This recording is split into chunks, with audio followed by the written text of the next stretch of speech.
Hi hello ನಮಸ್ಕಾರ ಸ್ನೇಹಿತರೆ, ನನ್ನ ಕಲಿಕೆ ಯೂಟ್ಯೂಬ್ ಚಾನಲ್ಗೆ ಸ್ವಾಗತ. ಕರ್ನಾಟಕ ರಾಜ್ಯ ಪತ್ರದಲ್ಲಿ ಇಂದು ವಸತಿ ಶಿಕ್ಷಣ ಅಂದರೆ ಕರ್ನಾಟಕ ವಸತಿ ಶಿಕ್ಷಣ ಸಂಸ್ಥೆಯಲ್ಲಿ ಖಾಲಿ ಇರತಕ್ಕಂತಹ ಹುದ್ದೆಗಳ ಮಾಹಿತಿಯನ್ನು ಇಂದು ಬಿಡುಗಡೆಗೊಳಿಸಲಾಗಿದೆ. ಈ ಒಂದು ಮಾಹಿತಿಯಲ್ಲಿ ಈ ಒಂದು ರಾಜ್ಯ ಪತ್ರದಲ್ಲಿ ವಸತಿ ಶಿಕ್ಷಣದಲ್ಲಿ ಖಾಲಿ ಇರತಕ್ಕಂತಹ ಹುದ್ದೆಗಳ ವಿವರ ಮತ್ತು ಪಟ್ಟಿಯನ್ನು ಬಿಡಲಾಗಿದೆ. ಯಾವ ಯಾವ ವಸತಿ ಶಿಕ್ಷಣದಲ್ಲಿ ಎಷ್ಟೆಷ್ಟು ಇದ್ದಾವೆ ಅನ್ನೋದಕ್ಕಿಂತ ಮುಂಚೆ ಈ ವಿಡಿಯೋದಲ್ಲಿ ನಾವು ತಿಳಿಯತಕ್ಕಂತಹ ವಿಷಯ ಏನಪ್ಪ ಅಂತಂದರೆ, ಕ್ರೈಸ್ಟ್ ಶಾಲೆಯಲ್ಲಿ ಶಿಕ್ಷಕರಾಗಿ ಬೋಧನೆ ಮಾಡತಕ್ಕಂತಹ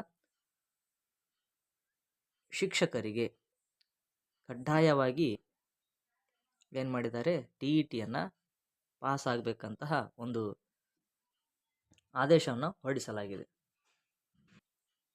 ಪುಟ ಸಂಖ್ಯೆ 44ರಲ್ಲಿ ನಾವು ನೋಡುವುದಾದರೆ ಇಲ್ಲಿ ಕನ್ನಡ ಭಾಷಾ ಶಿಕ್ಷಕರು, ಇಂಗ್ಲಿಷ್ ಭಾಷಾ ಶಿಕ್ಷಕರು, ಹಿಂದಿ ಭಾಷಾ ಶಿಕ್ಷಕರು, ವಿಜ್ಞಾನ ಶಿಕ್ಷಕರು, ಗಣಿತ ಶಿಕ್ಷಕರು, ಸಮಾಜ ವಿಜ್ಞಾನ ಶಿಕ್ಷಕರು, ಗಣಕ ವಿಜ್ಞಾನ ಶಿಕ್ಷಕರು, ದೈಹಿಕ ಶಿಕ್ಷಕರು ಅಂತೇಳಿ ಇದಾವೆ. ಅದರ ಮುಂದಿನ ಭಾಗ ಇಲ್ಲಿ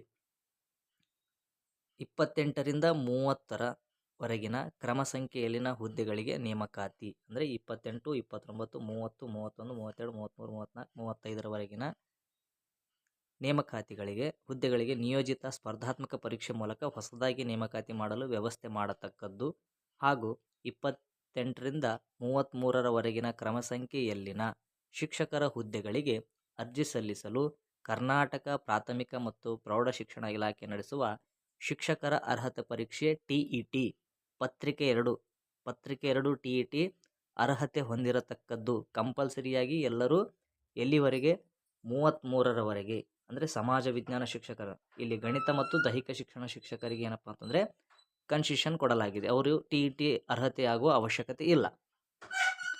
ಹಾಗೆ ಇಲ್ಲಿ ಅವುಗಳಿಗೆ ಸಂದರ್ಶನವಿರತಕ್ಕದ್ದಲ್ಲ, ಅಂದರೆ ಮೌಖಿಕವಾಗಿರ್ಬೋದು ಅಥವಾ ಬೇರೆ ರೀತಿಯಿಂದ ಸಂದರ್ಶನ, ಯಾವುದೇ ರೀತಿಯ ಸಂದರ್ಶನಗಳು ಇಲ್ಲಿ ಇರೋದಿಲ್ಲ ಅಂತೇಳಿ ಈ ಒಂದು C&R ರೂಲ್ನಲ್ಲಿ ಮಾಹಿತಿಯನ್ನು ಬಿಡುಗಡೆಗೊಳಿಸಲಾಗಿದೆ. ಅದ್ರ ಜೊತೆಗೇನೆ ಇವರ ವಿದ್ಯಾರ್ಹತೆಯನ್ನು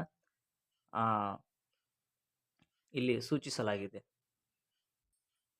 ಇಲ್ಲಿ ನೇಮಕಾತಿ ಸಮಿತಿಯು ಈ ಕೆಳಗಿನವುಗಳಲ್ಲಿ ಒಟ್ಟು ಆಧಾರದ ಮೇಲೆ 100% ಒಟ್ಟು ಮೊತ್ತಕ್ಕೆ ಮೆರಿಟ್ ಪಟ್ಟಿಯನ್ನು ಸಿದ್ಧಪಡಿಸ್ತಕ್ಕದ್ದು. ಅಂದರೆ ಸಂಯೋಜಿತ ಸ್ಪರ್ಧಾತ್ಮಕ ಪರೀಕ್ಷೆಯಲ್ಲಿ ಪಡೆದ ಅಂಕಗಳನ್ನು 70%, ಅಂದರೆ ಏನು, ಇಲ್ಲಿ CETಯನ್ನು 70%ಗೆ ಅವ್ರು ಕನ್ಸಿಡರ್ ಮಾಡ್ತೀನಿ ಅಂತ ಹೇಳಿದ್ದಾರೆ. ಹಾಗೆ B ಸ್ನಾತಕೋತ್ತರ ಪದವಿ ಪರೀಕ್ಷೆಯಲ್ಲಿ ಪಡೆದ ಅಂಕಗಳನ್ನು 20%ಕ್ಕೆ ಲೆಕ್ಕ ಹಾಕತಕ್ಕದ್ದು. ಅಂದರೆ ಏನು, ಇವರು ಸ್ನಾತಕೋತ್ತರ ಪದವಿಯನ್ನು ಇಲ್ಲಿ PGಯಲ್ಲಿ ಪಡೆದ ಅಂಕಗಳನ್ನು 20%ಗೆ ಕನ್ಸಿಡರ್ ಮಾಡ್ತೀನಿ ಅಂತ ಹೇಳಿದ್ದಾರೆ. ಹಾಗೆ BED ಪರೀಕ್ಷೆಯಲ್ಲಿ ಪಡೆದ ಅಂಕಗಳನ್ನು 10%ಕ್ಕೆ ಲೆಕ್ಕ ಹಾಕತಕ್ಕದ್ದು. ಪರಂತು ದೈಹಿಕ ಶಿಕ್ಷಣ ಮತ್ತು ಶಿಕ್ಷಕರ ಹುದ್ದೆಗಾಗಿ ಆಯ್ಕೆಗೆ ಸಂದರ್ಭದಲ್ಲಿ BPEDನಲ್ಲಿ ಪಡೆದ ಅಂಕಗಳನ್ನು 10%ನ್ನು B.Ed ಪದವಿ ಬದಲಾಗಿ ಪರಿಗಣನೆಗೆ ತೆಗೆದುಕೊಳ್ಳತಕ್ಕದ್ದು. ಅಂದ್ರೆ ಏನು, ಇಲ್ಲಿ B.Edನ ಬದಲಾಗಿ BPED ಮಾಡಿದರೆ ಇವರು ಹೇಳಿರುವ ನಿಯಮಗಳ ಪ್ರಕಾರ TET ಅರ್ಹತೆ ಆಗಿರಬೇಕು ಮಾತ್ರ. ಅದು ಪರ್ಸೆಂಟೇಜನ್ನು ಇಲ್ಲಿ ಯಾವುದೇ ರೀತಿಯ ಲೆಕ್ಕ ಹಿಡಿಯೋಲ್ಲ. ಅವರು ನೇರವಾಗಿ ಹೇಳಿದ್ದಾರೆ, ಸಂಯೋಜಿತ ಸ್ಪರ್ಧಾತ್ಮಕ ಪರೀಕ್ಷೆಯಲ್ಲಿ ಪಡೆದ ಅಂಕಗಳು 70%ಕ್ಕೆ ಲೆಕ್ಕ ಹಾಕಬೇಕು ಅಂತೇಳಿ. ಹಾಗೆ ಸ್ನಾತಕೋತ್ತರ ಅಂದರೆ PG 20%ಕ್ಕೆ, BEDಯನ್ನು 10ಕ್ಕೆ ಲೆಕ್ಕ.